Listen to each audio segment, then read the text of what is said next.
엄마한테 딸내미 내보내는 거 어떠냐 상 받을 때 이제 연기를 꽤 오래 했거든요. 나의 꿈, 내가 이루어야 하는 거, 난 예뻤던 거. 여러분 안녕하세요.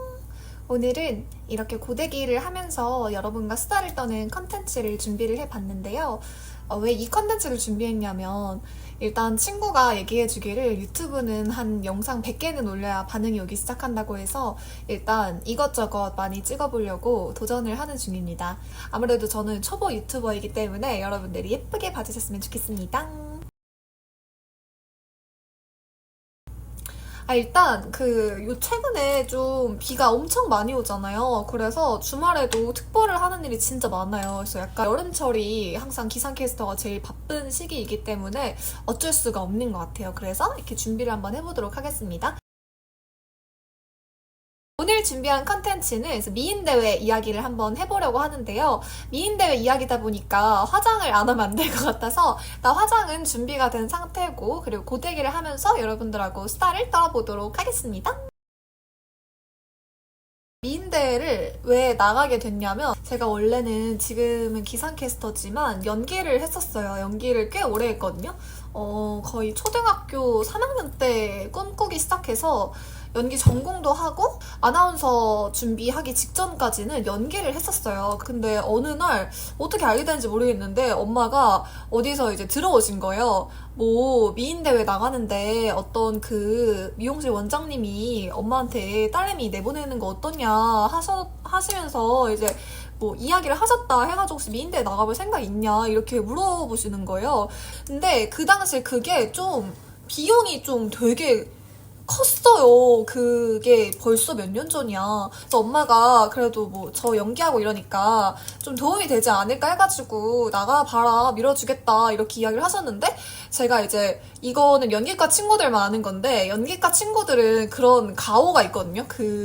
뭐라고 하지? 연기과가 되게 붙기 힘들잖아요. 그래서 오디션 부심? 뭐 이런 게 있어요. 그래서 뭐 그런 거를 돈을 내고 해. 뭐 내 힘으로 할 수도 있는데 막 이렇게 해서 일단은 그냥 한번 나가봤어요. 근데 나가봤는데 와 진짜 약간 엄청 그런 게 큰 거예요. 저 처음에 나갔을 때는 뭐 샵도 안 가고 그냥 진짜 이 셀프 헤매 상태로 갔었거든요. 네, 떨어진 거예요. 그래서 왜 떨어졌지? 이러고 그 좀 작은 대회를 나갔었어요. 그때 미스 땡턴 콘티넨탈이라고 거기서 처음으로 이제 수상을 하게 됐어요. 중국 합숙이 있었는데 중국 합숙이 무려 한 달이었어요. 그래서 한 달짜리 합숙을 하면서 그때 친해진 친구들이 제가 아직도 친하고 진짜 저의 제일 친한 친구 중에 꼽히는 그런 친구거든요.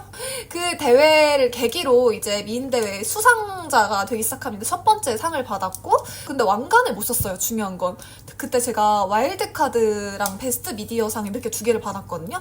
그 주간사에서 얘를 본선에 올리고 싶다 해가지고 주는 본상 중에 하나예요. 근데 그때부터가 제 미인대회 역사의 시작인 게 왕관을 못 쓴 게 너무 아쉬운 거예요. 그래서 왕관을 써야겠다. 그리고 이제 제가 다시 미땡코리아에 이제 도전을 하게 됩니다.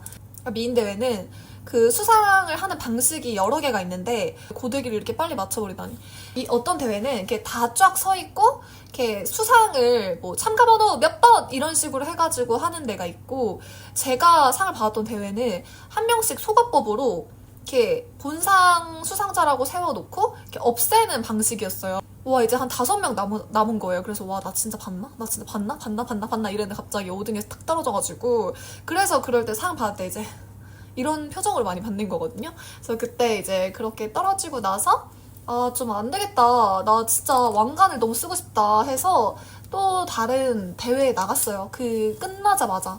일단은 뭐 할 게 없으니까 왜냐면은 배우 하는 시절에는 제가 작품을 나름 다작을 했지만 그래서 작품을 하지 않는 시간에 남는 시간이 너무 많았기 때문에 그 시간을 그냥 공백으로 둘 수가 없었어요. 친구들하고 막 놀고 이런 거에 관심이 없었어요. 그때는 오직 저의 성공, 막 나의 꿈, 내가 막 이루어야 하는 거 막 이게 너무 중요해서 그러면 조금이라도 내가 이렇게 좀 성장할 수 있게 이거라도 나가보자 해서 나갔는데 그 대회에서 진을 받은 거예요. 지역대회에서. 그래서 그 지역대회에서 진을 받고 이제 본선에 나갔죠? 그래서 본선에 나갔는데 또 본선에서 선을 받은 거예요.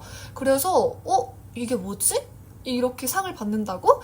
그래서 그 선을 받고 나서 드디어 왕관을 쓰니까 이제 막 부모님 너무 감격을 하신 거죠. 그래서 이제 됐다. 이제 나 왕관을 썼으니까 이제 한이 풀렸다. 이렇게 하고 이제 미인 대회가 거기서 저는 끝이 나는 줄 알았어요. 이미 왕관을 썼으니까. 근데 그 대회가 제가 왕관 썼던 대회가 아나운서 준비생 친구들이 굉장히 많이 나오는 대회였어요. 근데 저 빼고 저랑 한 친구 정도만 빼고는 거의 다 그 본선에 나온 친구들이 아나운서 준비생이었거든요. 다 이 일을 꿈꿀까 하면서 호기심이 생기던 찰나에 그 아나운서 역할이 너무 많이 들어오는 거예요. 근데 다른 역할들은 좀 그거였어요. 약간 제가 프로필을 많이 넣고 됐으면 좋겠다 막 이래서 오디션을 보고 이랬다면 아나운서 역할은 그냥 가만히 이렇게 맨날 누워있는데 갑자기 이렇게 연락이 오는 거예요. 이거 아나운서 역할 할 수 있냐고. 좀 궁금해지는 거예요. 어쨌든 이 얘기는 나중에 한번 풀어보도록 하고, 그래서 이제 상을 받게 되고 기상캐스터 아나운서를 준비하게 되고 나서 그냥 이제 저는 미인대회가 여기서 끝났다고 생각을 하고 그냥 이렇게 끝난 줄 알았어요. 이제 왕관 썼으니까 이제 미인대회는 그만 나가고 내 다른 커리어 쌓는데 집중해야겠다 이렇게 생각을 하고 있는데 갑자기 제가 옛날에 굉장히 받고 싶었던 그 미인대회 끝판왕 대회가 있어요. 그 대회에서 나이를 부여를 시킨 거예요. 근데 그 당시까지는 원래는 27살까지만 나갈 수 있었는데 한국 나이로 29살까지로 늘어난 거예요. 근데도 원래는 안 나가려고 했어요. 이미 저는 그 타이틀이 있으니까 굳이 지금 나에게 필요하진 않다 이런 생각이 들어서 안 나가려고 했는데 오히려 주변에서 자꾸 나가보라고 엄청 독려를 하는 거예요. 그리고 심지어는 뭐 미용실 같은 데서도 다 협찬을 해주겠다 그렇게 이야기를 해서 마지막에 그 대회를 나갈 땐 제 사비가 정말 거의 안 들었고 거의 다 협찬을 해주셔서 들었던 비용이 거의 없었어요. 뭐 교통비나 뭐 이런 것 정도? 그래서 나갔는데 웬걸 상을 받게 된 거예요. 그래서 제가 진짜 느낀 게 내가 정말 원하고 필요한 건 다 나한테 오나?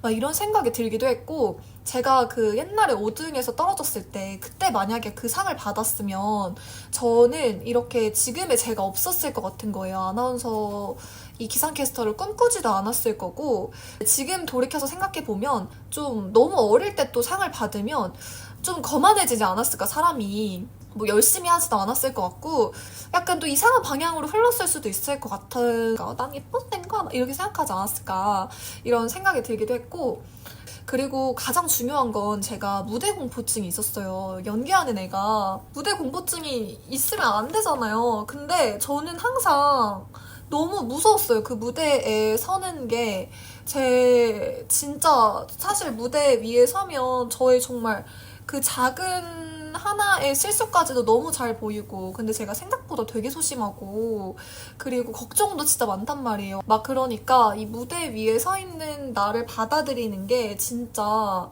좀 어려웠거든요. 연기를 좋아하는 거랑 별개로. 근데 그 미인대회 하면은 약간 사람들 진짜 많이 쳐다보고 그런데 무대에서 그런 수영복 심사 같은 것도 받고 드레스 입고 걸어야 되고 그리고 막 끼도 펼쳐야 돼요. 가서 무대 위에서 자기소개 하는데도 그냥 안녕하세요 저는 뭐 몇 살 문진이고 이게 아니라 막 안녕하십니까 나아갈진 빛날희 막 이런 거를 해야 돼요. 근데 얼마나 부끄러워요 그게. 근데 그거를 막 하나씩 해내고 제 또래 친구들 다 예쁘고 다 괜찮은 친구들이 다 똑같이 어려워하고 다 똑같이 힘든 걸 겪고 막 이러니까 나만 떨리는 게 아니구나. 용기도 많이 얻었고 그리고 무대 위에서 이렇게 수영복 워킹도 해봤는데 내가 못할 게 뭐람? 이런 생각이 들기도 하는 거예요. 근데 또 신기한 게 저희 아빠가 굉장히 유교보이신데 또 그거는 안쓰러우더라고요. 그래서 그 당시에 막 수영복 이렇게 기사 사진 같은 거 뜨는데 저는 아빠가 되게 싫어하실 줄 알았거든요. 그때 맨날 통금 시간 막 데리러 오고 막 이래가지고 뭐 제대로 술자리를 가져본 적도 없었어요. 20대 초중반에는. 근데 또 좋아하시는 거예요. 그래서 먼저 알다가도 모를 아빠 해봐. 그래서 그거를 통해서 제가 무대 공포증을 많이 극복을 하게 됐고, 오디션장이나 이런 데 가서도 많이 좀 자신감을 되찾았던, 부끄럽긴 한데 학창 시절에 자존감 형성이 잘 안 돼 있다 보니까 저에 대해서, 제 외모나 이런 거에 대해서 관심을 막 갖는 게 되게 좀 부담스럽고 좀 약간 숨고 싶었어요. 그땐 키 큰 것도 싫고, 제가 키가 171.9인가 172 정도 되는데 키 큰 것도 싫고, 그래서 항상 막 이렇게 막 수그리고 다니고 이랬단 말이에요. 근데 미인 대회에 가보니까 키가 큰 게 너무 큰 도움이 되는구나, 이런 것들도 되게 자신감이 됐던 것 같아요. 그래서 미인 대회가 저한테는 되게 건강한 자아를 형성하게 되는, 되게 역설적이죠. 원래 사람들 다 그렇게 생각 안 하잖아요. 미인 대회 나가면은 애가 좀 이상해질 거다 이렇게 생각하는데, 근데 물론 그런 사람들도 있겠지만 저는 너무 저 자신을 찾게 되는 좋은 시간이었어요. 제가 어떤 사람인지. 그러니까 내가 그렇다고 해서 난 예뻐 막 이런 게 아니라 나쁘지 않구나. 그리고 또 한편으로는 세상에 진짜 예쁜 사람 너무 많은데 그 친구들이 다 노력하네? 이런 생각이 드니까 나도 노력해야겠다. 가만히 있으면 안 된다. 이런 생각이 들어서 좀 더 노력할 수 있는 거, 이런 것들을 좀 많이 찾아갔던 것 같아요. 그래서 저는 미인대회가 저한테 너무 좋은 그런 시간이었다는 걸, 어쨌든 끝까지 완주를 한 거잖아요, 내 힘으로. 그러니까 그것도 너무 뿌듯하고, 너무 좋은 친구들 많이 사귀게 됐고, 결과론적으로는 제가 지금 하고 있는 일까지 끌어다 준 게 그 미인 대회다 보니까 그런 부분이 너무 저한테는 감사한 부분이고, 그래서 미인 대회에 나가서의 장점을 정리하자면, 첫 번째는 저는 자신감을 찾는 계기가 됐다. 그러니까 나의 위치를 좀 정확히 알게 됐다. 내가 이 부분은 정말 모자르고 이 부분은 생각보다 괜찮고, 그리고 막 키 크고 막 이런 것도 별로 안 좋아했다고 했잖아요. 근데 그런 것도 나한테 엄청 큰 강점이구나, 이거를 좀 알게 됐고, 두 번째는 사람들 앞에서 서서 나를 보여주는 거를 이제 부끄러워하지 않게 됐다. 가서 뭐 자기소개하고 안녕하십니까 막 이런 거 하고, 그리고 막 뮤지컬 하고 춤추고 노래 부르고 워킹하고 막 이런 과정들이 굉장히 저의 그런 많은 부분을 내려놓게 하는 그런 시간이면서, 또 이런 걸 또 저 잘하게 되는 그런 계기가 됐고, 세 번째는 오히려 미인대회 하면서 너무 좋은 친구들을 많이 만났고, 그 친구들이 진짜 지금 저랑 매일 연락하고 저를 항상 응원해주고, 서로 그리고 또 비슷한 일을 하는 친구들끼리 만나다 보니까, 그러니까 서로 다 비슷해요. 그 미인대회 하는 친구들이 느낌이. 그래서 뭐 서로 질투할 것도 없고 막 뭐 이렇게 뭐 샘낼 것도 없고 막 이러니까 너무 잘 지내고 응원해주고 제일 좋은 친구들이 됐고, 인간관계도 진짜 많이 경험을 하게 됐어요. 그래서 나도 부족한 점이 너무 많다는 걸 알고, 저와 비슷한 또래 친구들이 과정을 보면서 이런 부분으로는 나가면 안 되겠다, 아니면 이런 부분은 진짜 조심해야겠다, 이런 것들도 많이 반면교사 삼는 것도 있고, 또 반대로 이 친구는 이렇게 열심히 해서 이렇게 되네? 이런 것들도 되게 많이 느끼고, 나 스스로도 그 시간을 채워나가고 나를 깎아내고 하는 게 굉장히 좀, 나를 그냥 약간 이렇게 동그라미 약간 굴러다니는 원석이었으면 그거를 보석으로 이렇게 깎아내는 과정이 되지 않았나 해서 저는 너무 좋다고 생각을 하고요. 물론 좋지 않은 길로 빠져나가는 친구들도 있지만 그런 사람은 저는 사회에 어떤 부분에 가도 다 있다고 생각을 하고, 혹시라도 또 미인대회를 나가보고 싶다 생각하는 그런 분들이 계신다면 저는 좀 추천을 해드리고 싶어요. 근데 대신 거기에 너무 많은 비용을 사용하지 말고 내가 가진 거 안에서 할 수 있는 최선을 다하되 그거를 받아들이는 시간으로 쓰면은 진짜 큰 의미가 있는 것 같아요.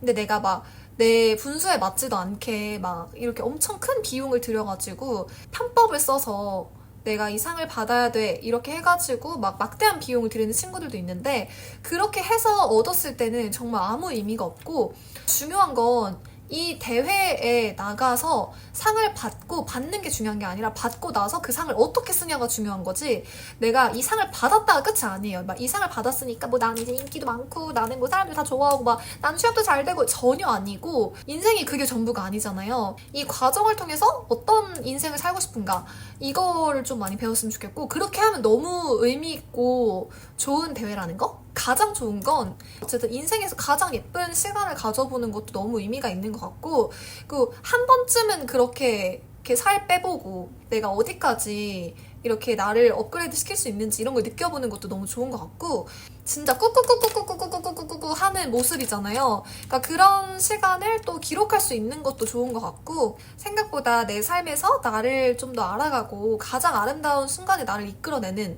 그런 지점이 될 수도 있다. 뭐 이런 식으로 정리를 하고 싶습니다. 그래서 여러분들도 오늘도 좋은 하루 보내시고, 저는 오늘 지금 비구름이 엄청나게 몰려오고 있어서 지금 특보를 할 수도 있기 때문에 이제 카페에 공부를 하러 가보도록 할게요. 그럼 여러분 다음에 또 만나요.